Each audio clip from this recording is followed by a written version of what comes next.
Bonjour, chers téléspectateurs. Prêt pour notre rendez-vous de ce 7 décembre 2024. La dernière fois, nous nous sommes penchés sur les non-dits du message sur l'état de la nation du chef de l'État. Nous avons abordé un certain nombre de thématiques. Et aujourd'hui, mais avant d'attaquer les thématiques d'aujourd'hui, nous tenons à vous faire remarquer ce qui se passe un peu à travers le monde, notamment ce qui se passe en France avec le gouvernement qui est tombé à cause de la motion de censure. C'est le véritable fonctionnement d'une démocratie. Et nous suivons avec une certaine attention ce qui se passe également en Corée du Sud, pour dire que lorsque la démocratie est vivante, on vit un certain nombre d'événements. Et malheureusement, dans notre situation, nous sommes au regret de constater que nous n'avons pas de contre-pouvoir. Mais en fait, aujourd'hui, nous voulons aborder cette fois-ci l'analyse. Après avoir parlé des non-dits, nous voulons parler de l'analyse du message du chef de l'État. Et nous allons essayer d'aborder un certain nombre d'aspects qui ont été dits, qui ont retenu particulièrement notre attention. Pour commencer, nous allons faire ce que nous appelons une analyse économico-statistique des données et puis de ce message. Parce que nous avons constaté à travers ce message qu'il relève la faiblesse de notre pays en ce qui concerne la matière statistique. Et c'est dommage. Il faut qu'on s'habitue et qu'à travers les messages du chef de l'État, que l'on sente, parce que les chiffres sont des monstres fois, ils permettent d'évoquer et de relayer un certain nombre de choses. Alors, pour parler de cette analyse sommaire économico-statistique, nous allons essayer de commencer par évoquer un aspect que vous avez suivi. C'est le Congo qui devait être émergent à l'horizon 2025. On n'en parle plus, mais c'est une promesse qui avait été faite. On constate que rien n'a été fait, mais c'est pas une raison d'être silencieux. La réalité est que la situation aujourd'hui ne permet pas au Congo d'avancer vers l'émergence. Nous savons bien que nous avons des problèmes de gouvernance, nous avons un certain nombre d'autres problèmes, mais on peut relever que le président de la République a pris part en octobre 2024 au sommet des BRICS à Kazan, et à cette occasion, les Congolais ont été informés de ce que nous avons déposé une demande d'adhésion aux BRICS. Mais je tiens à rappeler aux Congolais, ce n'est pas notre appartenance aux BRICS qui nous fera développer. Il faut que nous ayons conscience que c'est nous-mêmes, c'est les Congolais qui doivent travailler pour développer. Ce n'est pas l'appartenance à tel ou tel. C'est bien que l'on soit présent dans ces organisations, mais il faut qu'on avance. Ensuite, en termes de chiffres, on a réalisé un recensement. Ce recensement a donné une population résidente de 6 142 180 habitants. Et on a constaté des faits qui sont extrêmement importants. Le premier fait important, c'est que 58% de notre population est concentrée à Brazzaville et à Pointe-Noire, ce qui pose réellement le problème de l'exode rural, et ce problème n'a toujours pas été résolu. Et ensuite, nous avons constaté que 76% de notre population, soit près de 4 700 000 de notre population, ce sont des jeunes. D'où l'attention que l'on doit accorder à la population, à la jeunesse, parce que c'est vraiment l'avenir de notre pays, on devrait pouvoir y avancer. J'évoque aussi le fait, en termes de produit intérieur brut, que notre produit intérieur brut a été, selon la Banque centrale, en 2023, de 8 892 milliards de francs CFA. Très faible par rapport à celui du Cameroun, qui est autour de 26 milliards de francs CFA. Très faible par rapport à celui du Gabon, qui est de 11 milliards. Mais je crois que c'est une préoccupation. Nous occupons la 3e place, mais nous devrions tout faire pour que nous améliorons notre situation. Mais il s'agit de la création de la richesse, et la création de la richesse dépend du travail et de la manière dont nous travaillons. Le classement des pays les plus riches en Afrique centrale se dévoile avec quelques surprises. Pour établir ce classement, nous avons comparé le produit intérieur brut des pays d'Afrique centrale. En nous basant sur ce critère, on peut déterminer les pays les plus riches d'Afrique centrale. À rappeler que le PIB est l'indicateur économique permettant de mesurer la production de richesse d'un pays. Le produit intérieur brut, PIB, mesure la valeur de tous les biens et services produits dans un pays sur une année. La notion de produit national brut, PNB, n'est plus utilisée en comptabilité nationale. Alors sans plus de délai, voici le classement des pays d'Afrique centrale de moins riches aux plus riches. 9. Le Sao Tomé et Principe. Avec un PIB de 560 millions de dollars. Sao Tomé et Principe est un petit pays, moins de 200 000 habitants, dont l'économie est fortement polarisée par les secteurs de l'agriculture en monoculture. Le cacao représente 55% des exportations et l'huile de palme 31% en 2020 et la pêche. 8. La République centrafricaine. Selon la Banque mondiale, la République centrafricaine présente un PIB de 2,6 milliards de dollars. Avec la pandémie et l'insécurité toujours présentes, le PIB s'est stabilisé à 0,7% en 2021, alors que les projections d'avant Covid-19 tablaient sur une croissance de 3,3%. Les secteurs de l'agriculture, de l'hôtellerie et du diamant ont été les plus touchés, tandis que le secteur des services, transport, commerce et finances s'est maintenu à environ 42% du PIB. La banque prévoit un rebond de la croissance du PIB à 3,8% et 3,9% en 2022 et 2023, grâce à l'achèvement de projets structurels dans les secteurs des transports et de l'énergie. 7. Le Tchad. Avec un PIB estimé à 12 milliards de dollars, le Tchad est la 6e économie de la Communauté économique et monétaire de l'Afrique centrale, CEMAC, 11,3% du PIB total. L'économie tchadienne est largement dépendante de la production de pétrole, 20% du PIB et plus de 3/4 des exportations de biens en 2019, qui a débuté en 2003 et a permis au pays de connaître une période de croissance rapide jusqu'en 2014, taux de croissance annuel moyen de 13,7%. Le secteur primaire, principalement l'élevage, 2e poste d'exportation du pays, mais également la culture de céréales, du coton, et la collecte de gomme arabique, représente près de 50% de l'économie tchadienne dans une région très vulnérable aux aléas climatiques. 6. La Guinée équatoriale. Avec un PIB de 12,2 milliards de dollars. L'économie équato-guinéenne a été bouleversée par la découverte du champ pétrolier Zafiro en août 1996. Au cours de la décennie 2000, le PIB a été multiplié par plus de 10, et le pays est désormais quasiment monoproducteur d'hydrocarbures, qui représente plus de 90% de ses exportations.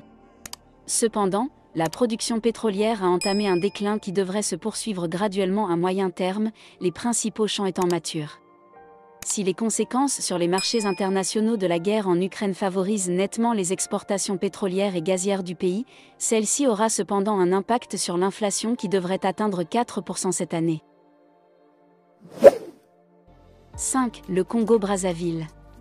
Avec un PIB de 12,8 milliards de dollars. La croissance du PIB devrait ressortir à 1,9% en 2022 et atteindre 4,1% en moyenne sur la période 2023 à 2024. Ces prévisions pourraient être revues à la baisse ou à la hausse. Les risques de dégradation sont liés aux incertitudes entourant la production et les prix pétroliers, ainsi que la pandémie de Covid-19. Le pays dispose de nombreux atouts très peu exploités et doit encore surmonter de nombreux défis. L'économie du Congo demeure sensible aux investissements pétroliers et aux fluctuations des prix instables ces dernières années. Elle est encore peu diversifiée, en dépit de la variété et de la richesse de ses ressources naturelles, pétrole, minerais, eau, forêts, etc. Le pays dispose pourtant de nombreux atouts, son emplacement géographique stratégique en Afrique centrale.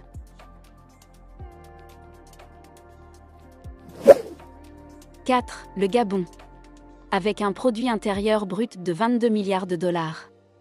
La croissance du PIB devrait atteindre 3,3% en 2022 et 3,4% en 2023, reflétant un secteur non pétrolier dynamique, agriculture, bois et mines. Avec la hausse des prix du pétrole et les réformes engagées dans le cadre du programme du FMI, le solde budgétaire devrait s'améliorer progressivement pour aboutir à des excédents de 2,3% du PIB en 2022 et 3,4% en 2023. La dette publique devrait continuer à diminuer pour atteindre 70,1% du PIB en 2023. Pour 2022 et 2023, la banque prévoit des pressions inflationnistes en raison de la guerre en Ukraine qui devraient affecter essentiellement les prix des denrées alimentaires et du transport. L'inflation devrait s'établir à 2,9% et 2,5% en 2022 et 2023 respectivement. 3. Le Cameroun. Avec un produit intérieur brut de 45,7 milliards de dollars. En 2022, la croissance pourrait atteindre 4,1% et 4,3% en 2023, en raison notamment de l'augmentation de la production de gaz. Avec la poursuite de la consolidation budgétaire engagée dans le cadre d'un programme économique et financier signé avec le FMI en juillet 2021, le déficit budgétaire devrait s'améliorer pour atteindre 1,9% du PIB en 2022 et 1,3% en 2023. L'inflation devrait rester inférieure à 3% au cours des 2 prochaines années, principalement en raison de la poursuite du système de contrôle des prix et des concertations du gouvernement avec les acteurs des filières de production et de commercialisation des principaux produits de consommation. 2. La République démocratique du Congo. Avec un produit intérieur brut de 64 milliards de dollars. Malgré le conflit russo-ukrainien et l'insécurité au nord du pays, la RDC sortent pas mal avec une croissance du PIB en 2022-23 atteignant 6,4%, tirée par l'exploitation minière et la relance des activités non extractives.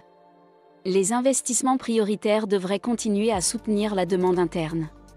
L'amélioration des infrastructures de transport et de logistique devrait soutenir la reprise des activités non extractives, des services et des industries, stimulant les exportations et les recettes fiscales. Les élections de 2023 devraient augmenter les dépenses publiques et creuser légèrement le déficit budgétaire, qui passerait de 1,6% en 2022 à 1,5% en 2023. La dette publique devrait s'établir à 22,5% en 2023. La coordination des finances publiques et des réformes monétaires devrait maintenir l'inflation à environ 6,9% en 2022-23 et assurer la stabilité du taux de change. 1. L'Angola. Avec un produit intérieur brut de 124 milliards de dollars. L'Angola s'attend à une croissance du produit intérieur brut (PIB) d'environ 2,4% en 2022, a indiqué le ministre de l'Économie et du Plan, Mario Caetano João. S'adressant à la presse, à l'issue d'une réunion de la Commission économique du Conseil des ministres, Caetano João a révélé qu'il existe une perspective de croissance dans le secteur pétrolier de 1,3% et dans le secteur non pétrolier de 3,1%. Le secteur de l'agriculture devrait croître de 4,8% l'année prochaine, alors que celui de la pêche devrait connaître une forte croissance, plus de 100%, en raison des réformes et du financement du secteur.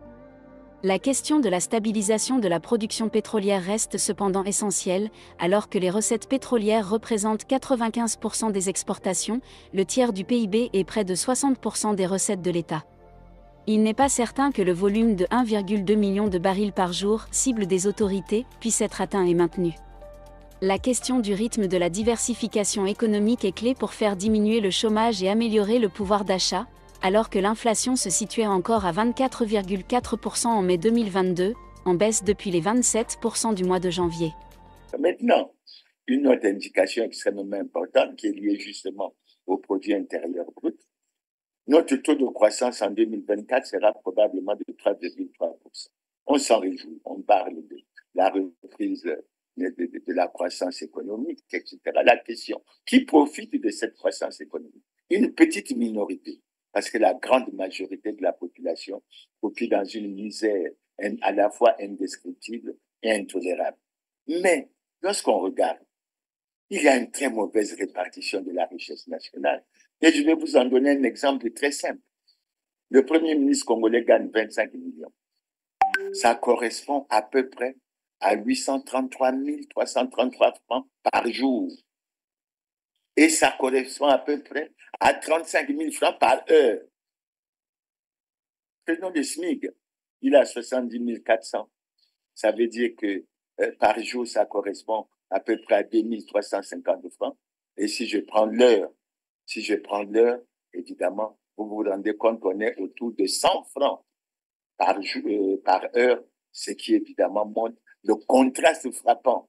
Le contraste frappant quand on prend les données, tant du point de vue journalier que du point de vue horaire.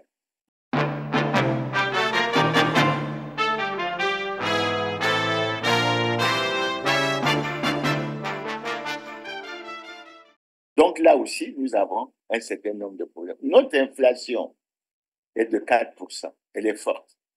La norme communautaire qui a été retenue est de 3%. C'est quoi exactement l'inflation ? L'inflation est mesurée par l'INSEE, qui relève chaque mois plus de 200 000 prix différents, représentatifs de ce que les gens consomment. Certains augmentent, d'autres diminuent. On calcule l'évolution moyenne des prix en répondant à la question « Si les Français veulent acheter exactement les mêmes choses que l'an dernier, combien cela leur coûte-t-il en plus ?»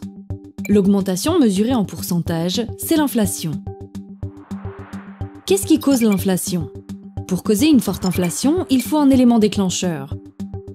Parfois, c'est le gouvernement d'un pays qui veut dépenser beaucoup plus qu'il ne gagne. Il va donc créer de la monnaie pour financer ses dépenses supplémentaires. Et comme il y a beaucoup plus d'argent en circulation, mais pas plus de choses à acheter, les prix se mettent à grimper. On parle alors d'inflation par la demande. Autre possibilité, le déclencheur de l'inflation peut être une très forte hausse des prix de certains produits, qui sont consommés de manière importante. C'est par exemple le cas de l'énergie ou de certains produits alimentaires. Si ces produits sont utilisés par beaucoup de secteurs d'activité, leur coût de production augmente et cela se répercute dans d'autres prix. On appelle cela l'inflation par les coûts. Il y a une explosion des prix. Et nous avons appris tout récemment par une source gouvernementale que nous importons près de 800 milliards de denrées alimentaires par an. Ça nous pose un problème. Ça pose le problème du travail, ça pose le problème de l'utilisation des terres pour lequel nous avons des débats avec, bien sûr, les accords entre le Congo et le Rwanda, et ça pose un certain nombre de problèmes. Et aujourd'hui, il faut le reconnaître, le panier de la ménagère pèse lourd, et nos pauvres femmes, nos pauvres sœurs ne savent plus à quel sein se vouer, parce que les choses au marché sont devenues extrêmement importantes. Comme chaque matin, Aurel Lubangussou vient acheter son pain dans cette boulangerie de Brazzaville. Ces dernières semaines, il a constaté une flambée des prix. Quand les trucs augmentent, est-ce que les salaires ont augmenté? Le pain de 100 francs, nous l'achetons à 125.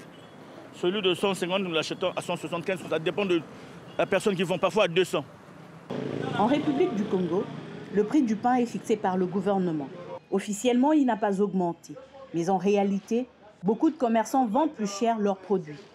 Raison invoquée, la hausse du prix de la farine. Un sac de blé de 50 kg est passé de 16 à 29 000 francs CFA, soit de 25 à 45 € le sac, en un mois. Oliviane Bayanga est restauratrice.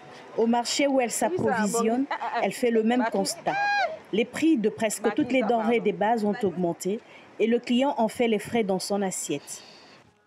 Chaque jour qui passe, les prix changent, quoi. On est un tout petit peu obligé de penser sur la quantité, parce que si jamais l'aliment soit connaît une inflation sur le marché, forcément sur l'assiette, ça doit se ressentir. Sinon après, il y a un déséquilibre au niveau du bénéfice. En avril dernier, le gouvernement congolais a mis en place un fonds de résilience évalué à plus de 171 milliards de francs CFA pour contenir la hausse des prix. Une inflation due notamment à la guerre en Ukraine. Mais pour cette association des consommateurs, la stratégie des autorités doit être revue. Ce plan met du temps à s'adapter à la réalité du terrain. Et nous ne cessons de faire comprendre aux autorités compétentes des insuffisances de ce plan-là, en leur faisant remarquer des points de blocage. Maintenant, quand on va vers les données budgétaires, je rappelle que le budget de l'année 2024 a été arrêté à 2605 milliards en recettes et à 2069 milliards en dépenses. Je donne ce chiffre pour essayer d'aller vers une comparaison. En 2010, le budget du Congo était de 2831 milliards et celui de la Côte d'Ivoire était de 2481 milliards. Et le Congo se vantait à l'époque d'avoir des budgets les plus élevés des pays de la zone franc hors la France.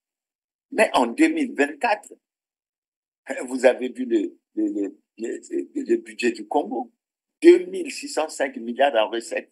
Celui de la Côte d'Ivoire a été de plus de 13 000 milliards de francs CFA. Donc nous constatons que pendant que les autres avancent, nous sommes dans la stagnation, sinon dans la régression, et ce n'est vraiment pas du tout une bonne chose. Encore que nous notons, lorsque nous examinons ce budget, nous relevons notre forte dépendance vis-à-vis du pétrole, qui représente qui génère pratiquement le quart de notre PIB. qui représente assez souvent les 2 tiers de nos recettes budgétaires et qui représente 80% de nos exportations. Ce qui fait apparaître clairement que depuis de nombreuses années, nous n'avons pas été capables de mettre en place des politiques économiques qui nous permettent d'aller à la diversification de l'économie. Et c'est extrêmement grave. Alors, nous avons ce problème de la dette. Notre dette est insoutenable. On utilise beaucoup de chiffres, etc. Mais notre dette, elle avait été ramenée à 1565 milliards en 2010. Et elle ouvrait à l'époque des perspectives pour le développement. Mais les mauvaises politiques qui ont été adoptées, la mauvaise gouvernance a fait qu'aujourd'hui, la dette est insoutenable. Et c'est un terrible boulot d'étranglement puisque le Premier ministre a justifié, s'agissant de la dette extérieure, que c'était le fait que le choix avait été fait de privilégier le paiement de la dette extérieure, que le gouvernement avait des difficultés pour honorer ses engagements s'agissant des pensions, de certains salaires et même des bourses et autres dépenses. Donc, à notre avis, cette dette, elle est 8 497 milliards en 2023, 8 647 milliards en mars 2024. C'est extrêmement important. Et c'est un problème qui doit être résolu radicalement. Nous constatons que lorsqu'on utilise les pourcentages, on essaie de voir que ça s'améliore. Parce que la norme communautaire de la CEMAC est de 70% et nous en sommes extrêmement. Après, nous arrivons à un indice qui nous préoccupe fortement. C'est l'indice de la perception de la corruption. L'indice de la perception de la corruption de Transparency International est de 22 sur 100 pour le Congo. Et ça nous classe pratiquement au 158e rang sur 180 pays. Top 20 des pays les plus corrompus d'Afrique en 2022. La corruption érode la confiance, affaiblit la démocratie dans les pays d'Europe, d'Amérique et les pays les plus corrompus d'Afrique. Ceci entrave le développement économique et intensifie davantage les inégalités, la pauvreté, la division sociale et la crise environnementale. Sur tout le continent africain, la corruption est alimentée par un certain nombre de facteurs tels que l'instabilité politique institutionnelle et diverses formes de défis sécuritaires causés par les conflits violents. Transparency International utilise l'indice de perception de la corruption pour classer les pays du monde entier sur une échelle de 0 à 100, 0 étant le plus corrompu et 100 le moins corrompu. L'indice suit la corruption du secteur public dans le monde depuis 1995. Le dernier rapport de l'IPC a montré que le score moyen de l'indice en Afrique est de 33, soit le plus bas du monde. 1. Le Sud-Soudan. Ce pays a un score d'indice de perception de la corruption de 11, le plus bas du monde. 2. La Somalie. Ce pays a un score d'indice de perception de la corruption de 13. 3. La Libye a un score d'indice de perception de la corruption de 17. 4. Le score d'indice de la perception de la corruption est de 17 en Guinée équatoriale. 5. La République démocratique du Congo. La RDC a un score d'indice de perception de la corruption de 19. 6. Le Burundi, ce pays d'Afrique de l'Est a également un score d'indice de perception de la corruption de 19. 7. Le Tchad a un indice de perception de la corruption de 20. 8. Le Soudan a un score d'indice de perception de la corruption de 20. 9. Les Comores. Le score de l'indice de perception de la corruption de cette nation insulaire est également de 20. 10. La Guinée-Bissau a un score d'indice de perception de la corruption de 21. 11. Le Congo. Le score de l'indice de perception de la corruption est de 21. 12. L'Érythrée a un score d'indice de perception de la corruption de 22. 13. Le Zimbabwe, l'indice de perception de la corruption est de 23. 14. Le Nigeria. Le pays le plus peuplé d'Afrique a un indice de perception de la corruption de 24. 15. La République centrafricaine a un score d'indice de perception de la corruption de 24. 16. Pour la Guinée, l'indice de perception de la corruption est de 25. 17. Le Mozambique. Le score de l'indice de perception de la corruption est de 26. 18. Le Madagascar. L'indice de perception de la corruption est de 26. 19. L'Ouganda. Le score de l'indice de perception de la corruption est de 27. 20. Le Cameroun. L'indice de perception de la corruption est de 27. Ça fait apparaître que nous sommes dans les 10 pays, le top 10 des 10 pays les plus corrompus d'Afrique.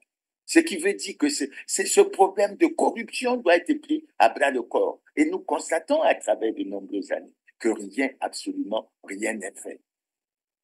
Que se passe-t-il exactement? À un moment, on a pensé qu'avec la haute autorité de lutte contre la corruption, les choses avanceraient. On s'est rendu compte de quelque chose de paradoxal. On a découvert que les gouvernants privilégiaient plutôt la protection des responsables de scandaleux crimes économiques et financiers et qu'on ne luttait pas contre la corruption pour améliorer les conditions de vie des Congolais, pour renflouer les caisses de l'État. Et ce qui nous amène assez souvent à poser un problème que le chef d'État n'a pas évoqué dans son message. C'est la récupération de l'argent qui a été dilapidé, à l'instar de ce qui s'est passé en Arabie Saoudite, à l'instar de ce qui se passe en Angola, à l'instar de ce qui se passe au Nigeria, à l'instar de ce qui se passe au Gabon. Que se passe-t-il? Et la surprise est d'autant plus grande que le projet de société qui s'exécute dans notre pays se dénomme Ensemble poursuivons. Ça veut dire poursuivons la marche. Ensemble, poursuivons la marche, j'ai entendu, la marche vers le développement. Est-ce qu'on peut rechercher le développement et tolérer la corruption? On est là dans un paradoxe, dans une situation qui est extrêmement difficile à expliquer. Maintenant, le deuxième indicateur, l'avant-dernier plutôt vers lequel je vais essayer de recourir, c'est l'indice de démocratie. Il a été en 2023 de 2,79 sur 10. Plaçant notre pays parmi les pays à régime autoritaire, c'est-à-dire une dictature. Et aujourd'hui, je n'ai aucune honte à déclarer qu'en réalité, les Congolais ne devraient pas parler de démocratie. Dans tous les cas, nous avons cette formule très forte du président Laurent Gbagbo qui dit que la démocratie, c'est le respect des textes, à commencer par la plus grande des normes en droit, qu'est la Constitution. Qui ne respecte pas la Constitution n'est pas démocrate. Et malheureusement, les gouvernants sont dans une situation de violation permanente et dans l'impunité totale de notre loi fondamentale.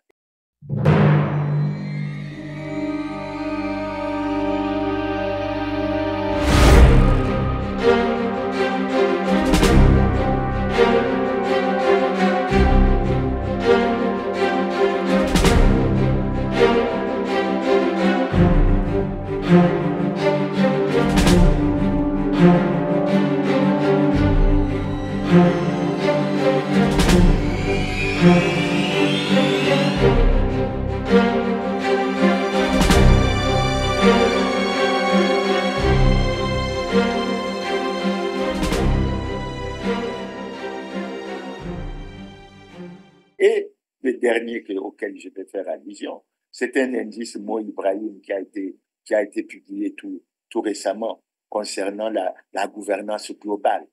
Et la note du Congo est de 39 sur 100, en dessous de la moyenne, alors que les premiers pays, notamment les Seychelles, se situent autour de 75 sur 100 et l'île Maurice se situe autour de 72%. Donc, vous voyez à travers ce tableau, à travers ces chiffres, le seul commentaire qu'on peut faire, c'est que le Congo va mal, très mal.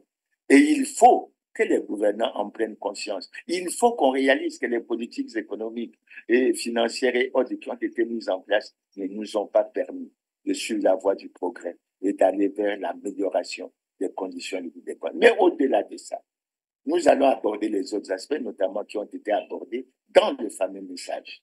Le premier aspect que nous allons aborder, c'est le respect des lois et règlements de la République. Nous l'abordons pourquoi? Mais parce que lorsqu'on fait ce message, on rappelle toujours que c'est conformément à l'article 94 de la Constitution qui dispose que le président de la République adresse une fois par an un message au Parlement réuni en congrès sur l'état de la nation. Et c'est ça que nous avons constaté. Nous sommes heureux que sur ce point, on ait respecté la Constitution. Mais de façon générale, la Constitution congolaise n'est pas respectée. Elle n'est pas respectée même par ceux qui se sont battus en 2015 pour qu'on aille au changement de Constitution, soi-disant pour faire évoluer les institutions. Et assez souvent, je répète et je ne cesserai de répéter que le Parti congolais du travail n'est pas en conformité avec la...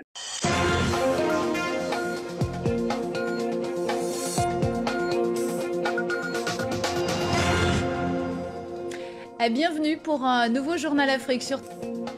Et puis à la veille d'une manifestation de soutien au référendum au Congo-Brazzaville, l'invité du journal Afrique, Thierry Mongala, le porte-parole du gouvernement congolais, viendra défendre le projet de référendum pour changer la constitution congolaise.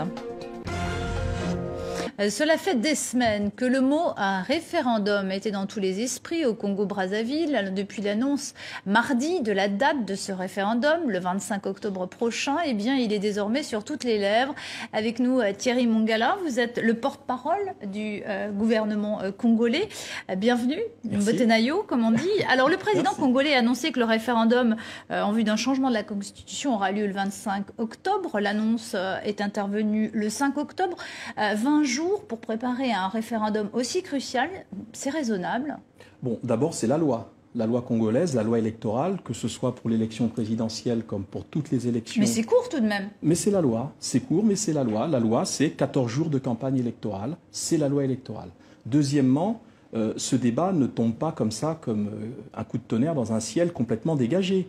Le débat, il est en réalité dans le pays depuis des mois, voire 18 mois. Et le dialogue de Sibiti avait fixé les grandes lignes de la Constitution qui est proposée. En réalité, il y avait déjà vulgarisation de l'essentiel du contenu. Alors justement, ce projet de loi est-il disponible? Est-ce que quelqu'un peut le consulter aujourd'hui? Absolument. Le projet de loi, parce que le Conseil des ministres, il a duré très longtemps d'ailleurs, celui qui a annoncé la date, a largement amendé un certain nombre de points qui nous paraissaient importants. Et donc, il y a eu une relecture qui tenait compte des amendements et du débat du Conseil des ministres. Et le texte est disponible à Brazzaville. Et comme vous le savez, la campagne électorale a démarré aujourd'hui. Où est-il disponible? Eh bien, il est disponible partout et notamment auprès des autorités compétentes, c'est-à-dire la commission électorale, le ministère de l'Intérieur, les différents ministères qui sont en charge du processus et partout dans les bonnes librairies. Alors expliquez-moi, cette constitution que le président congolais Denis Sassou Nguesso veut changer, c'est pourtant lui qui l'a conçue, validée en 2002. Ça peut paraître surprenant qu'il veuille la changer aujourd'hui, dans la mesure où en fait jusqu'ici il n'avait jamais mentionné qu'elle ne convenait pas, qu'elle contenait des failles. Non, la constitution, elle ne convient pas en soi. La constitution avait un rôle historique qui était de permettre, par une concentration du pouvoir d'État entre les mains du chef de l'État, d'aider à la reconstruction du pays qui était exsangue il y a une quinzaine d'années. Et donc cette constitution qu'on peut considérer comme une constitution d'exception, puisqu'elle était en train de déroger à la tradition constitutionnelle du Congo, a rempli son rôle historique, qui était de rétablir le pays dans ses fondements. Et aujourd'hui, nous entrons dans une autre phase. Alors, ce qui pose véritablement problème, c'est bien sûr l'article 57 qui prévoyait la limitation des mandats. Désormais, donc, qui dit nouvelle constitution, dit redistribution de la règle du jeu, mais aussi des cartes. Vous comprenez quand même, les États-Unis s'inquiètent notamment de ce changement de règle du jeu. Qu'est-ce que vous leur répondez ce soir? Alors, je ne comprendrai pas l'inquiétude de la communauté internationale et des pays amis à partir du moment où le processus démocratique, c'est-à-dire la consultation du peuple qui va se dérouler le 25 octobre, est la règle qui a été choisie par le président de la République. Ce qui a été fait par le peuple, puisque la constitution actuelle a été votée par le peuple. Et le même peuple est consulté aujourd'hui pour lui demander s'il accepte l'évolution de la gouvernance du pays. Parce qu'en réalité, au-delà de ce problème qui semble être un chiffon rouge pour la classe politique, il faut regarder les innovations de cette constitution. C'est une constitution qui va permettre la parité hommes-femmes, qui va ouvrir la classe politique à la jeunesse. Mais tout ça, il n'y a pas besoin de changer forcément la constitution pour y J'entends arriver, bien, mais madame, la question qui se pose, c'est surtout le rétablissement de notre tradition constitutionnelle, c'est-à-dire le retour à un régime semi-présidentiel avec un partage du pouvoir entre un gouvernement réellement responsable devant le Parlement et un chef de l'État en charge de l'essentiel et non plus de tout dans le pays. Alors, au Burkina Faso, c'est justement le référendum qui déclenchait justement un changement de constitution. C'est justement l'article concernant la limitation des mandats qui a mis le feu aux poudres et qui a provoqué la chute de Blaise Compaoré. Est-ce que ça fait écho? Est-ce que c'est quelque chose auquel vous pensez? Est-ce que vous n'avez pas peur que finalement ce scénario se reproduise à Brazzaville? Je sais que Brazzaville n'est pas Ouagadougou, mais tout de même. Non, madame, il y a une inexactitude, si je peux me permettre. Au Burkina, ce n'est pas un référendum. Au Burkina, c'est une tentative de modification parlementaire de la Constitution. Rappelez-vous, l'Assemblée nationale a été brûlée par la colère des jeunes. Il n'y avait pas de référendum. Là, nous sommes dans le processus le plus démocratique qui soit, Consulter son peuple n'est quand même pas un crime d'État. C'est quand même, je crois, en démocratie, le nec plus ultra. Il n'y a pas de coup d'État, à mon sens, qui passe par la consultation du peuple. D'accord. Si l'opposition, très brièvement, va jusqu'au bout, appelle à la désobéissance civile, c'est-à-dire appelle au boycott, que vaudra ce référendum? Bon, un référendum, c'est deux choses. C'est une prise de position sur le fond pour le oui et pour le non. Et le référendum, c'est une deuxième chose, c'est la participation. Il appartiendra aux partis politiques qui œuvreront pour le oui et pour le non, de se battre pour que le maximum de Congolaises et de Congolais participent. Quant à tout appel à la désobéissance civile, je le dis assez tranquillement, il s'agit là d'une politique qui ne serait pas responsable. Merci. Il aurait dû être sanctionné, il doit être sanctionné, parce que la loi, c'est la loi. Elle est dure, mais c'est la loi. Et nul n'est au-dessus de la loi. L'autre aspect important, c'est que le président de la République est en situation délicate et manifeste d'incompatibilité constitutionnelle. Et à ce titre, nous aimons illustrer cela par le fait que depuis 2002, le président n'a pas daigné déclarer son patrimoine. Ça, c'est le premier aspect. L'autre aspect que je peux aborder, mais c'est que le président de la République ne peut pas être président du Parti congolais du travail.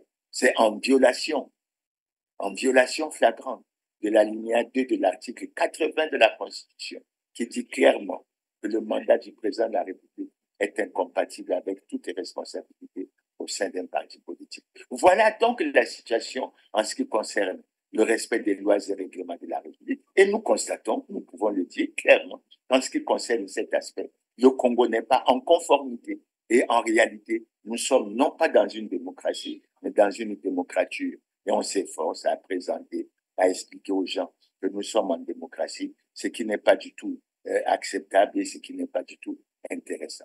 C'est quoi un dictateur? C'est un homme politique qui détient seul tous les pouvoirs dans son pays. Souvent, le dictateur a pris le pouvoir par la force, ou par des élections truquées, qu'il était sûr de gagner. Le dictateur est donc un dirigeant que le peuple n'a pas choisi librement. Sa présence à la tête d'un pays signifie qu'on est en dictature, et pas en démocratie. Comment des dictateurs peuvent-ils encore détenir le pouvoir? Primo, par leur volonté de le garder. Comme Jules César, dans la Rome antique, le dictateur avait pour mission de régler une crise en 6 mois.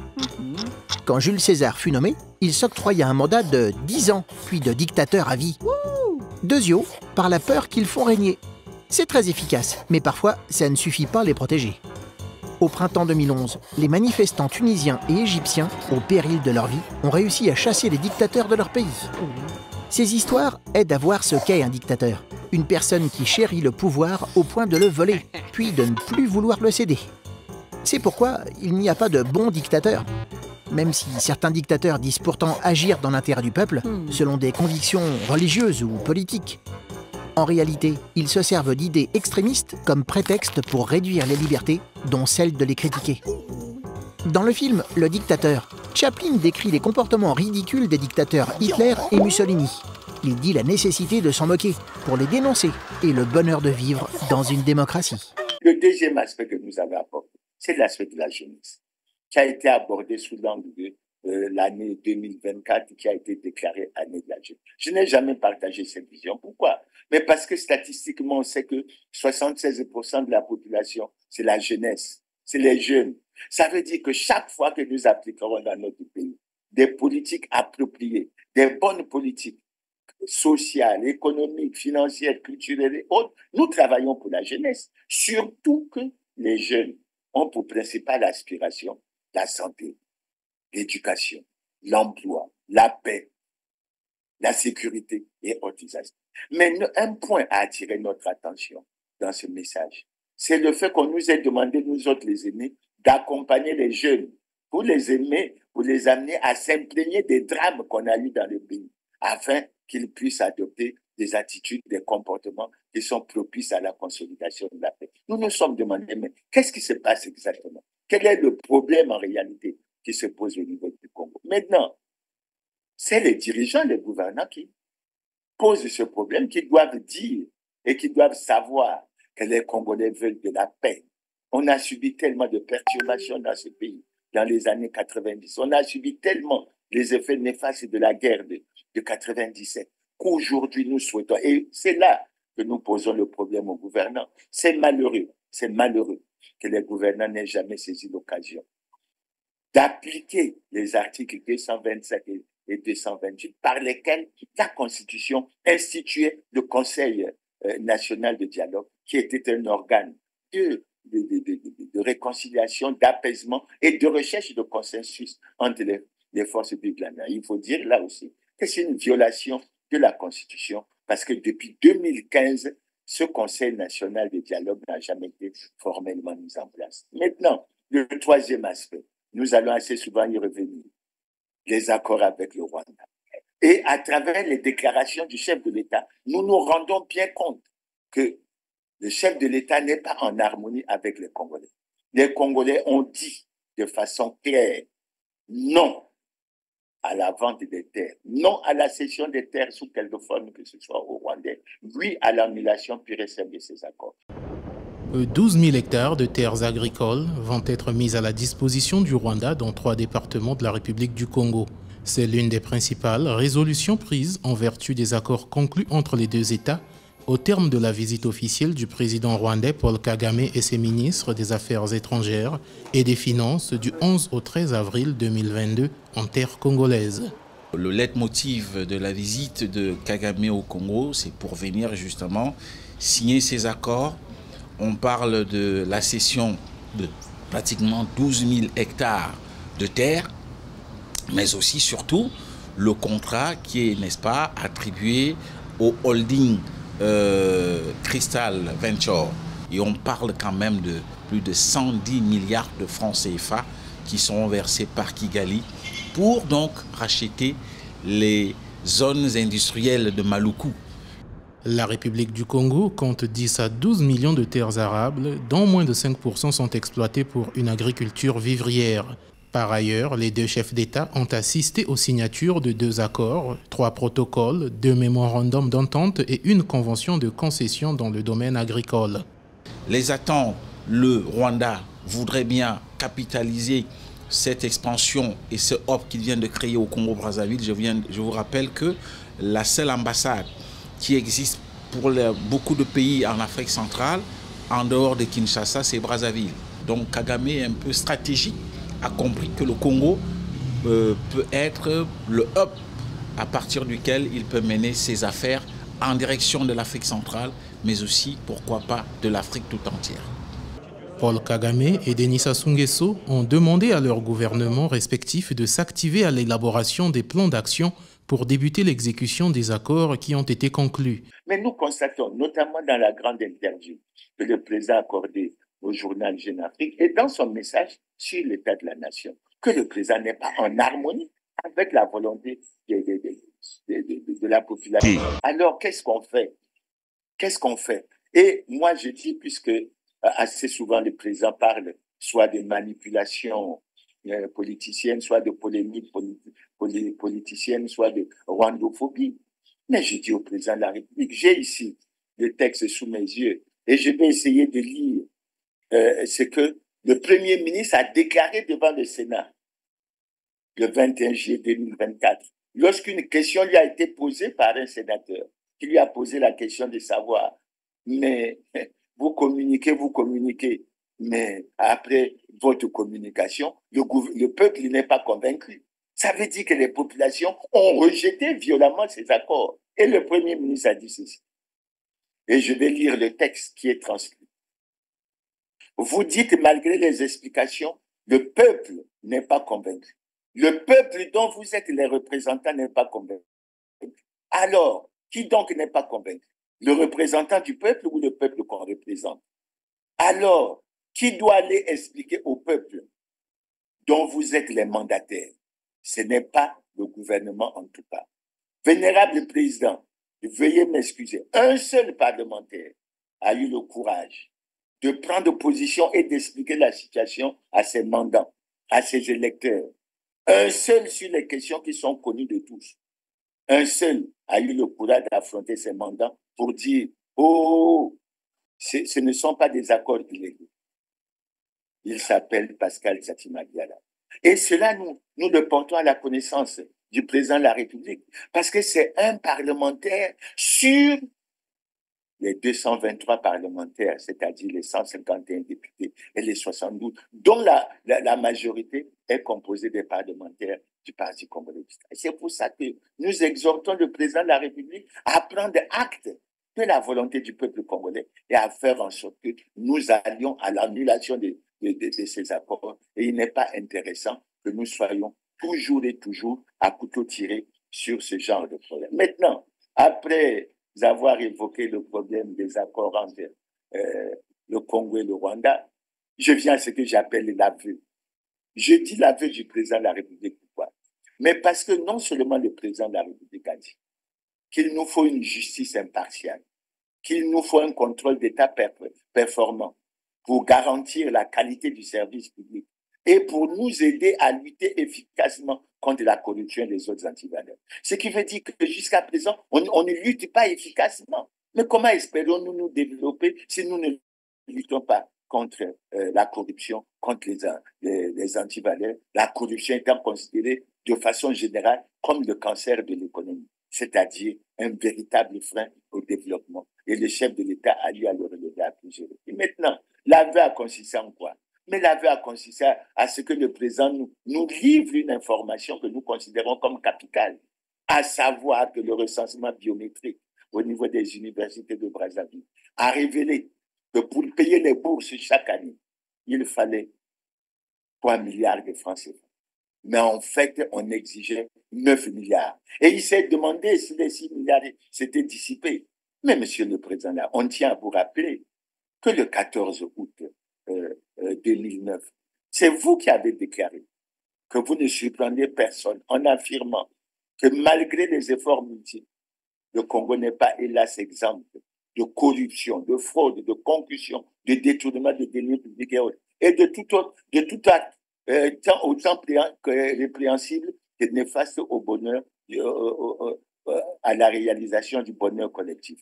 Mais c'est clair. Et vous avez précisé, ici, ce sont les gouvernants qui sont interpellés. Et là, à travers le constat que vous avez fait à travers ce qui se passe à l'université, vous avez mis le doigt sur le véritable problème.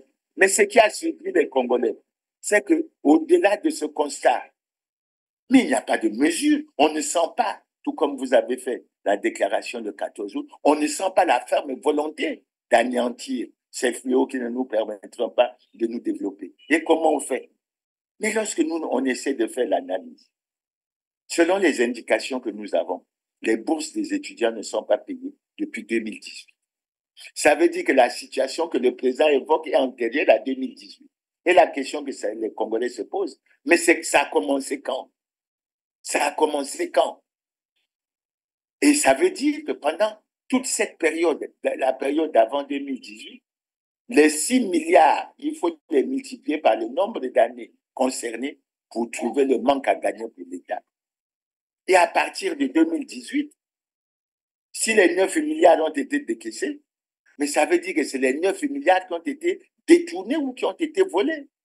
Prenons 9 milliards et multiplions par 6. Plutôt multiplions même par 7. Ça nous fait 63 milliards. Et après, on est surpris que les caisses de l'État soient vides. Et on sait, mais est-ce qu'on peut être silencieux devant une telle situation? Mais c'est très grave. Parce que lorsqu'on analyse la situation aujourd'hui à l'université Marien Ngouabi, cette université qui est même menacée de connaître une année blanche, est-ce qu'on peut tolérer? Est-ce qu'on peut tolérer ça? Et on se réfère à la déclaration d'un sage asiatique, je crois que c'est un premier ministre de Singapour qui avait déclaré que lorsqu'on veut détruire un pays, on commence par détruire l'éducation.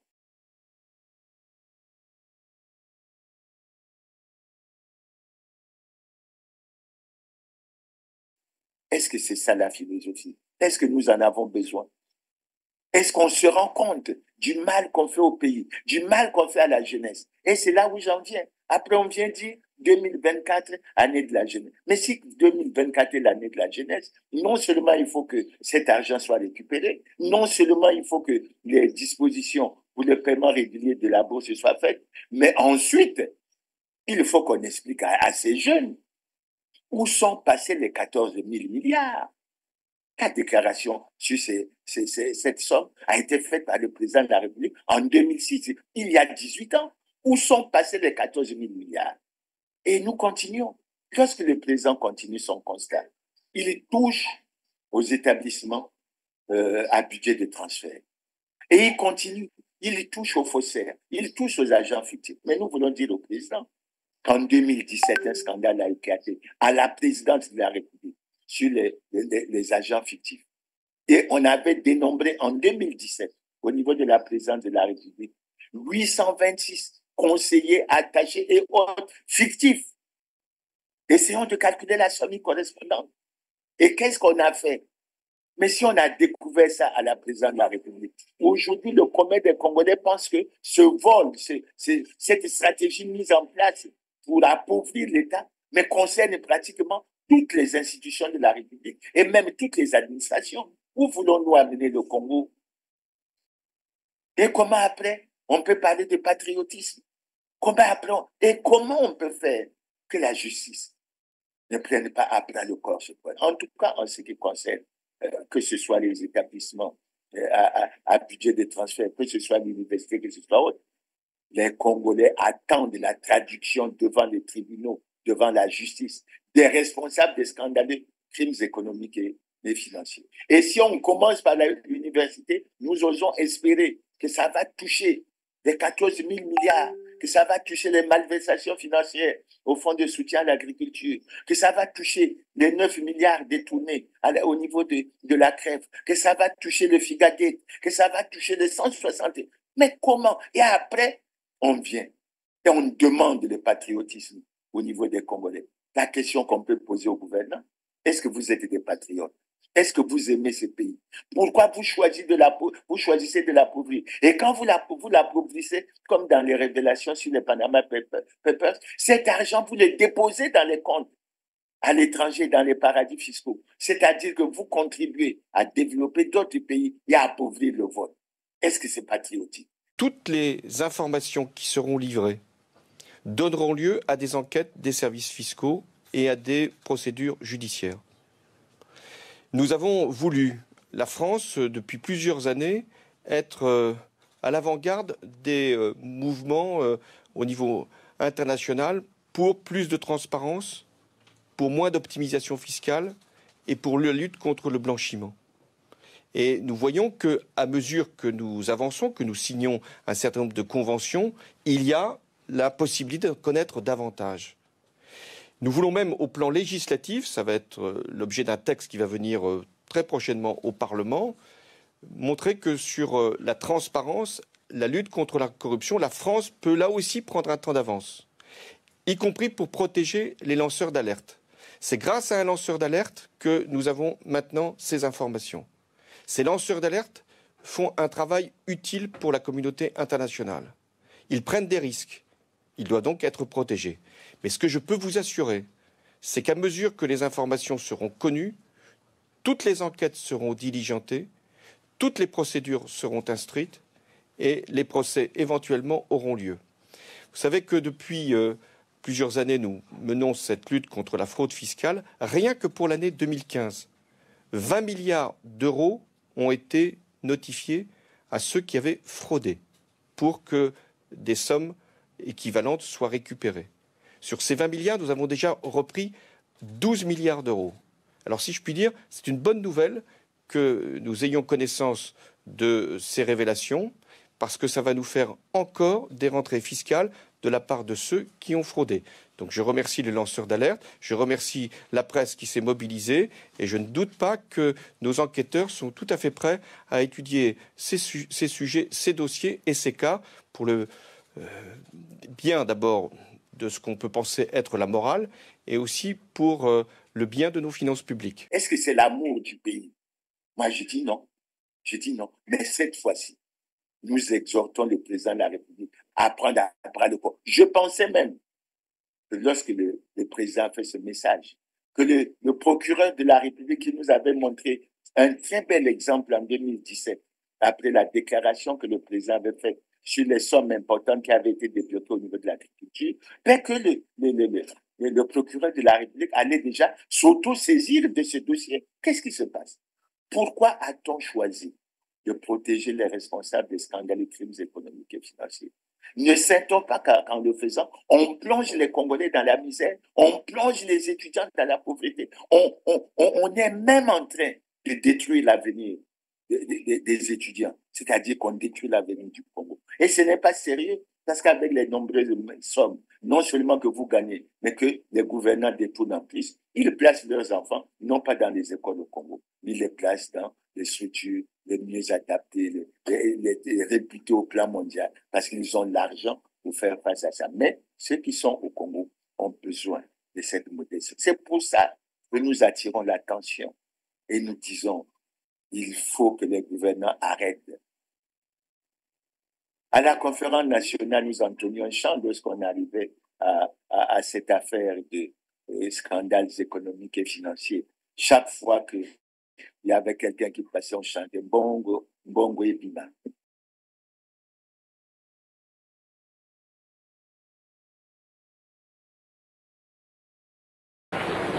Chers compatriotes, notre pays a connu au cours de ces 30 dernières années une expérience qui consacre l'échec de la politique du parti unique, politique de confiscation du pouvoir et d'exclusion. Celle-ci s'est caractérisée par l'étouffement de la démocratie avec une société privée du droit à la parole, la dictature politique avec son cortège de mots, terreur, soumission, servilité, obséquiosité, la concentration du pouvoir entre les mains d'un seul homme exempt de critique, le culte de la personnalité, l'unanimité et la pensée monolithique, l'incapacité de se remettre fondamentalement en cause, le désastre économique, la destruction des valeurs morales et éthiques de la société. Le bilan est cruel. Exacerbation du tribalisme, violence, insécurité, injustice criarde, assassinat politique, enlèvement d'enfants, terrorisme, corruption, concussion, népotisme, favoritisme, etc. L'école se trouve dans un état de délabrement inquiétant. Le Parti congolais du travail a d'ailleurs fait de la justice et sa propriété privée, la Cour suprême s'étant distinguée par le nombre effarant d'actes fondamentaux rédigés pour abroger des constitutions. L'état sanitaire est alarmant. Le sport se porte très mal. En matière de culture, le conseil accablant. La jeunesse a été sacrifiée alors qu'elle est le cœur du futur, l'avenir de notre pays. Situation préoccupante dans le domaine de l'emploi. Aggravation du chômage avec le nombre élevé et inquiétant des diplômés sans emploi, des rebuts du système scolaire et des licenciements massifs dus aux liquidations. Au niveau de l'armée, les raisons d'un mécontentement existent. Les brimades, la discrimination, la frustration, la misère et les injustices, notamment dans leur promotion et leur nomination, sont le lot quotidien du combattant et du sous-officier et de l'officier. Là comme ailleurs, il existe des éléments qui profitent du gâteau au nom de l'armée. Le clan, le degré d'allégeance et de dépersonnalisation justifient largement la promotion. Aussi n'est-il pas rare de voir des jeunes officiers d'hier devenir plus gradés que ceux qui les auraient formés ou encadrés.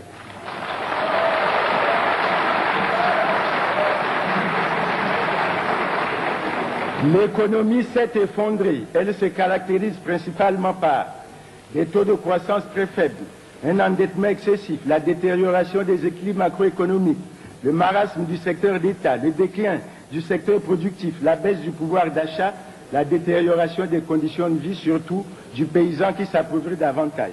En effet, le Congo capitalise selon les organismes internationaux une dette de 5 milliards de dollars, soit l'équivalent de 1500 milliards de francs CFA, l'un des niveaux d'endettement par habitant le plus élevé du monde.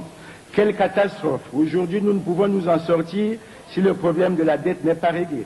Le service de la dette, c'est-à-dire ce que nous avons à payer par an, a évolué de la manière suivante en francs CFA.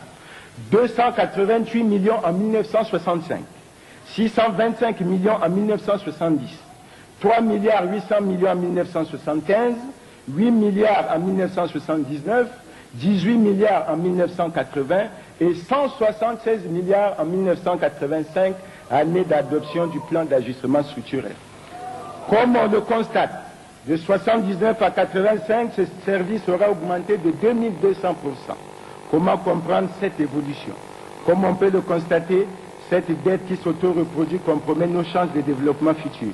Quelle dépendance pour quel avenir? C'est le cœur serré que nous évoquons cette situation grave et dramatique, eu égard à son incidence sur les jeunes générations qu'il faut le reconnaître, ont été sacrifiés. Comment la justifier alors qu'en 1979, le pouvoir clamait haut et fort qu'il fallait vivre durement pour assurer un avenir meilleur à la jeunesse? Nous nous sommes endettés et ne disposons plus de ressources propres pour nous développer. Pour espérer faire face à cet endettement, il faut que nous allions chercher d'autres emprunts. Comme nous avons perdu la crédibilité, nous ne pouvons pas les avoir. Voilà la situation de blocage dans laquelle le Congo se trouve aujourd'hui. Comment expliquer qu'après avoir élaboré et exécuté le plan quinquennal, dont les prévisions étaient de 1109 milliards et les réalisations à hauteur de 789 milliards, notre pays se trouve avec un endettement aussi élevé qu'il a plongé au fond du gouffre? De même, 20 ans n'auront pas suffi pour le redressement du secteur d'État. Au fil des années, il y a eu aggravation et généralisation des pertes. À quoi aura servi la conférence des entreprises si ce n'est à aggraver le mal? Pendant le plan quinquennal, l'effort consenti par l'État a été de 316 milliards, dont 100 milliards pour des actions de redressement. Plus on mettait de l'argent, plus les pertes étaient grandes. Allez-y comprendre. De 1980 à 1985, les pertes cumulées se sont élevées à plus de 70 milliards. Pire encore, lorsqu'on avait contribué à la destruction d'une entreprise, on était récompensé en allant gérer une plus importante. Quel amour patriotique! Quel sens de l'intérêt général! La logique du secteur d'État est d'enrichir en toute quiétude et en toute impunité les dignitaires du pouvoir, lesquels se retrouveraient par la suite acquéreurs et acheteurs de ces mêmes unités que l'on pourrait brader. Qui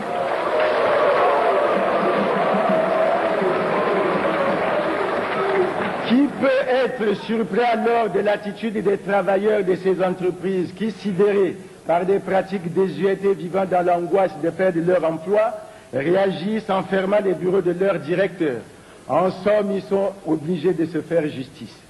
Depuis les calendes grecques, des solutions appropriées ne sont pas trouvées au problème des scandales économiques. Et pourtant, ceux-ci ont connu une évolution inquiétante lors de la réalisation du plan quinquennal avec la surfacturation, le surdimensionnement des projets, les surcoûts, les projets hors enveloppe, les dépassements, les dérapages, l'indiscipline dans la mobilisation des emprunts. Tout ce processus fait aboutir au problème lourd et important des biens mal acquis. Le peuple en est là. Le parti unique en parlait chaque fois à l'occasion de ces congrès. Il espérait en obtenir l'oubli. Bon, mais il faut que l'argent de l'État soit récupéré et qu'on renfloue les caisses du Trésor public pour améliorer les conditions de vie des Congolais et s'occuper véritablement des problèmes. Parce que vous avez tant de milliards, qu'est-ce que vous ferez avec ça? Mais quand vous mourrez, ce sont les pays dans lesquels vous avez déposé cet argent qui vont en profiter. Et ce n'est pas les Congolais. On se plaint déjà de la France-Afrique. Après, vous nous amenez encore d'autres systèmes. Là, ce n'est plus les Français, ce n'est plus les dirigeants français, c'est les Congolais eux-mêmes qui martyrisent, qui maltraitent leurs compatriotes et ce n'est pas du tout intéressant. Maintenant, le point qui vient après, c'est l'économie et les finances. Je dois dire que les Congolais connaissent aujourd'hui une situation extrêmement difficile au plan économique, au plan financier et au plan social. Mais ils avaient espéré, lorsque le Congo avait signé le programme avec le Fonds monétaire en janvier 2022, qu'en 2024, on allait sortir de cette situation de crise. Malgré la réussite des 5 premières études, nous n'allons pas en sortir. Le président a parlé des réformes audacieuses qui sont faites, etc. Et je pose la question au président. Pourquoi celles que nous considérons comme importantes comme réformes ne sont pas faites? Et j'en cite quelques-unes. La première, c'est la réduction du train de vie de l'État. Vous trouvez normal que le Premier ministre congolais gagne plus que le président américain? Qu'il gagne 25 fois plus que le président chinois? Qu'il gagne plus du double du salaire du président français? Alors que le Premier ministre, le président ivoirien, est censé gagner 5,2 millions. Le Premier ministre indien est censé gagner 1,450,000. Est-ce que c'est normal? Et lorsqu'on parle de la réduction du train de vie de l'État, quelqu'un qui gagne 833 333 francs par jour, pratiquement 35 000 francs par heure, a du mal à suivre l'exemple du Ghana et à suivre l'exemple du Nigeria. Non, Les gouvernants congolais n'aiment pas le peuple congolais. Sinon, la première réaction qu'ils auraient fait, qu'ils auraient dû prendre, c'est accepter la réduction du train de vie de l'État. Ce n'est pas possible. La deuxième mesure, je l'ai évoquée. Pourquoi ce manque de courage? Pourquoi ce manque de volonté politique pour lutter efficacement contre la corruption?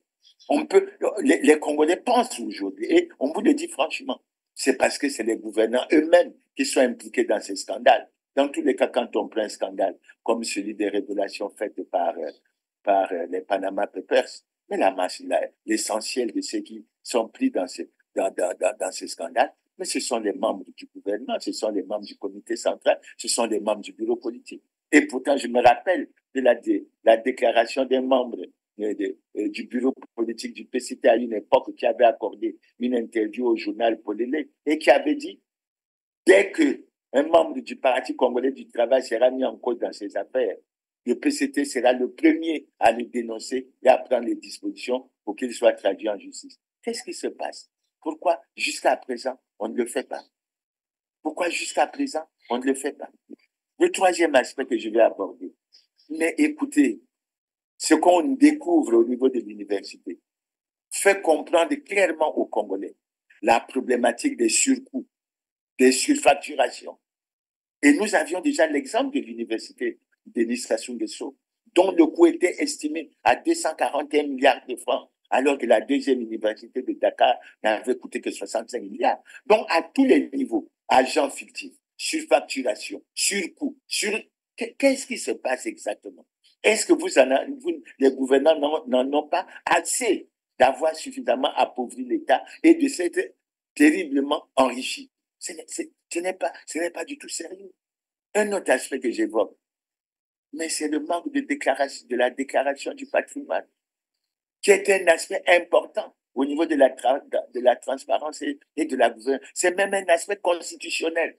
Mais je dis aux Congolais que depuis 2002 jusqu'à ce jour, aucun gouvernant, aucun acteur politique n'a daigné déclarer son patrimoine conformément à la loi. Ils ont certainement honte de ce qu'ils font et ils le réalisent. Et ce n'est pas une bonne chose. Et de ce point de vue, nous pensons, tout comme nous l'avons dit, déjà s'agissant de la lutte contre la corruption, nous exhortons les gouvernants et le président de la République à prendre à bras le corps pour que les responsables de tous ces scandales soient traduits devant la justice et qu'on puisse avancer. Maintenant, il y a un point qui a retenu notre attention. C'est ce que le président dit sur le secteur minier. Le président a abordé cet aspect en espérant que le secteur minier participe un peu plus à la contribution aux recettes du budget. C'est bien, mais nous avons un certain nombre de remarques à faire. D'après les réseaux sociaux, nous apprenons que les permis d'exploitation dans le secteur minier ne sont octroyés qu'aux membres de la famille, aux membres du clan, et que c'est un scandale qu'on ne peut plus continuer à tolérer. C'est même extrêmement grave. Le deuxième reproche qu'on fait, mais les gouvernants ne sont pas au courant de l'exploitation inacceptable, sauvage, de nos ressources minières, notamment par les Chinois. Il y a même une vidéo qui vient d'être tournée, mais où l'ambassadeur allemand, c'est l'ambassadeur allemand qui s'en plaint. Et les membres du gouvernement, ils sont où? On parle d'écologie, d'environnement. Nous voulons être en tête dans la défense de l'environnement. Mais vous ne voyez pas ces scandales que l'on vit, surtout dans le district de Kélé. Et ça se passe comme ça à travers tout le pays. À environ 730 km de Brazzaville, capitale politique du Congo, en pleine cuvette ouest, se dresse la communauté urbaine de Kélé et ses environs, où plus de 16 000 habitants vivent. Ce district et ses alentours restent des endroits très reculés où il n'y a ni route bitumée, ni eau courante, ni électricité. Kélé a tout de même bénéficié à la faveur de la municipalisation accélérée de certains bâtiments administratifs, d'une centrale électrique non fonctionnelle et d'un château d'eau inachevé. Quant à l'ancien aérodrome, la nature a repris ses droits. Un paradoxe lorsque l'on connaît les richesses importantes se trouvant dans son sous-sol et dans sa forêt. Jadis, les habitants de cette zone exploitaient en faible quantité l'or des terres proches de leur village afin de subvenir à leurs besoins, ce qui n'est plus le cas aujourd'hui. Nous ne sommes pas des travailleurs. Nous, on avait l'idée que nous, on a matière qui est là. Bon, à chaque fois qu'on va travailler, on peut avoir un petit gramme pour, on va peser pour acheter les enfants de quoi il s'agit. Maintenant aujourd'hui, tout a été vendu. Comment nous parlons? Ils ont ce qu'on appelle la société et les propriétaires fonciers, ils sont en complicité. C'est-à-dire que celui qui a une partie de terre de la forêt avec ses rivets qui a quelques grammes et quelques d'or, maintenant il passe chez Agile pour dire que moi j'ai mon reçu là-bas, il faut me donner de l'argent. On vous déloge. C'est-à-dire quand vous êtes là, les Chinois viennent, même au moment où nous parlons, ils viennent. Ici vous avez creusé, même dit ils viennent. Parce qu'ils travaillent nuit et jour. Vous finissez à 16h ou 17h, vous revenez au village, ils sont là chroniquement de 6h à 6h, et quand ils viennent la nuit, ils cassent tout. À 34 km entre les villages de Lebaï et d'Akamou, un premier constat s'impose à nous. Les entreprises minières et forestières provoquent une importante déforestation. C'est un véritable boulevard d'arbres arrachés sauvagement et de terres retournées que nous découvrons en plein milieu de cette zone. C'est l'un des 5 sites exploités par ces sociétés chinoises et malaisiennes laissés à l'abandon. Un peu plus loin, les habitants du village de Toanzoko nous parlent aussi de la destruction de leur environnement qui serait la cause d'un envahissement sans précédent de moustiques. Les Chinois sont peut-être à combien de millimètres d'ici là. Si on aura des morts ici, qui supportera des morts là? Nous vivons mal. Nous vivons mal. Bon, ici là, on ne pratique pas de moustiquaires. Mais si vous dormez ici là, aujourd'hui là, vous ne pouvez pas dormir. Ça crée des maladies, ça crée des moustiques partout, tout ça là. On peut essayer. En effet, ce second site se trouve à environ 3 km en passant par la forêt. Dès lors que nous atteignons ce site, le spectacle qui s'offre à nous est digne d'un film d'horreur. Je ne sais pas si au Congo il y a les défendeurs de la nature. Parce que ce qu'ils sont en train de faire ici, d'abord nous on n'a pas d'école. Voici un village comme ça là. Nous on n'a pas d'école, nous on n'a pas l'hôpital, nous on n'a pas l'eau. Voici l'eau là. Ça entoure le village. Les enfants se lavent.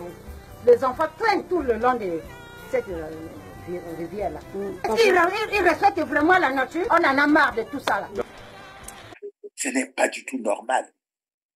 Et le troisième aspect que j'aborde justement, il n'est pas normal avec tout ce que nous découvrons, que nous avons comme richesse minière, avec tous les permis que nous avons délivrés, surtout aux étrangers, y compris les Rwandais. Mais le secteur minier ne contribue en rien au budget de l'État. 240 millions.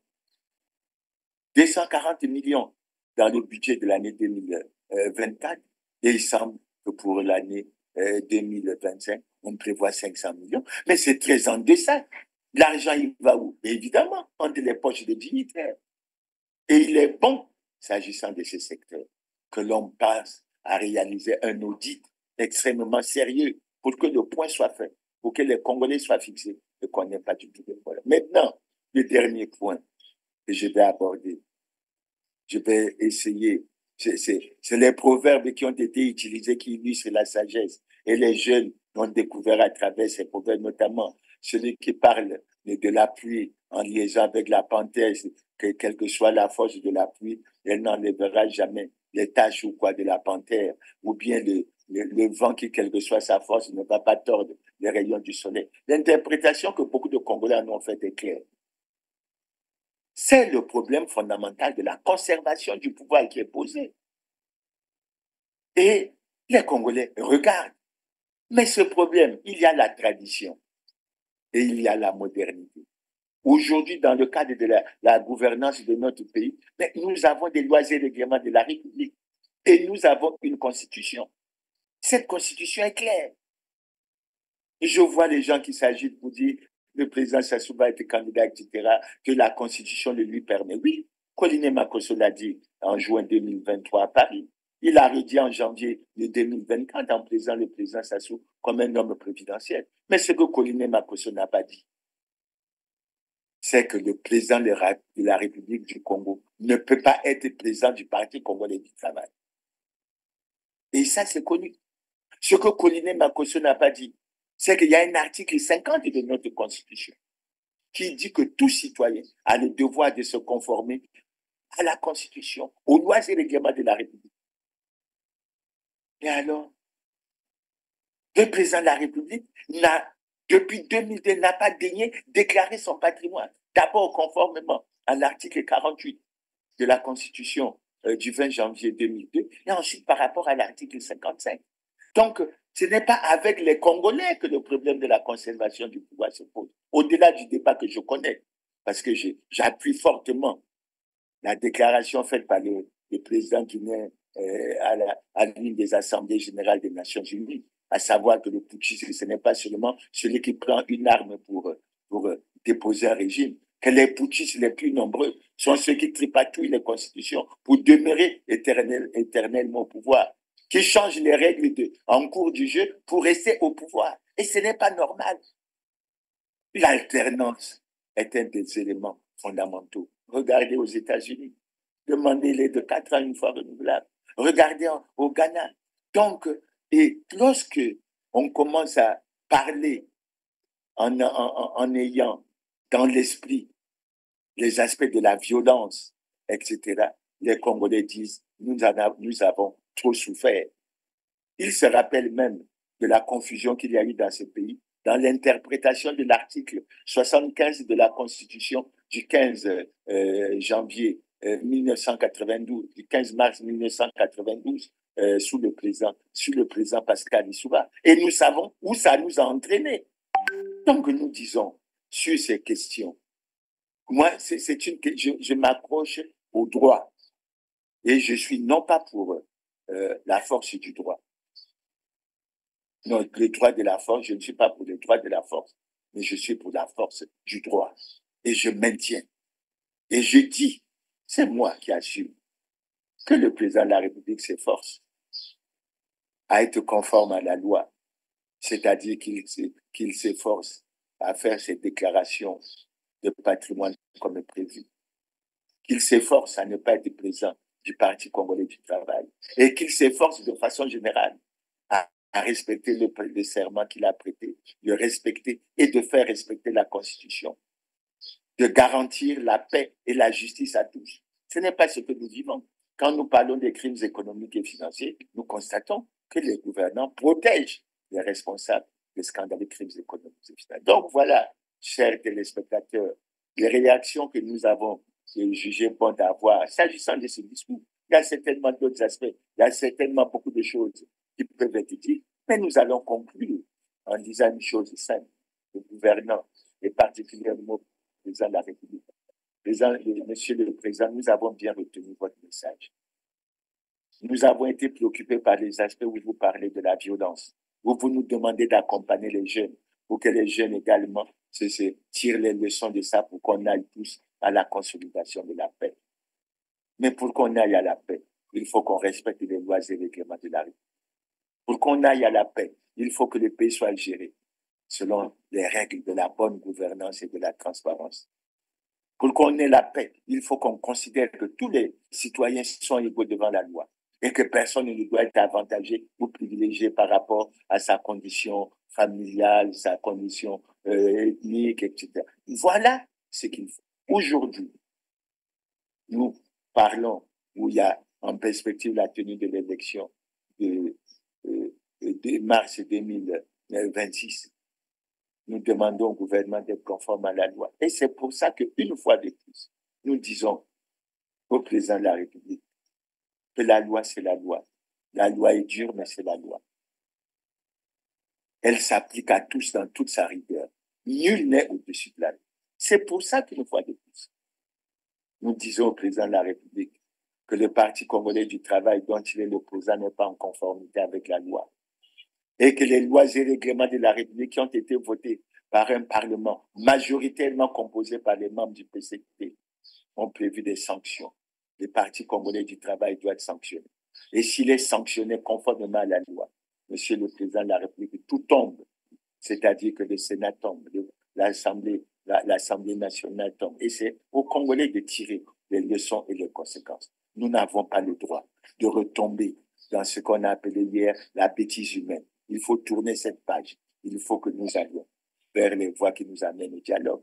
Nous avons bien retenu quand le président appelle les travailleurs dans les entreprises, dans les administrations, aller dans le dialogue.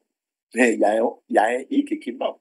C'est que le président de la République lui-même n'a jamais pris les dispositions pour que le Conseil national de dialogue puisse se réunir. Et c'est tous ces problèmes qui nous posent des problèmes. Donc, pour terminer, je dis aux téléspectateurs, les Congolais ont besoin de la paix.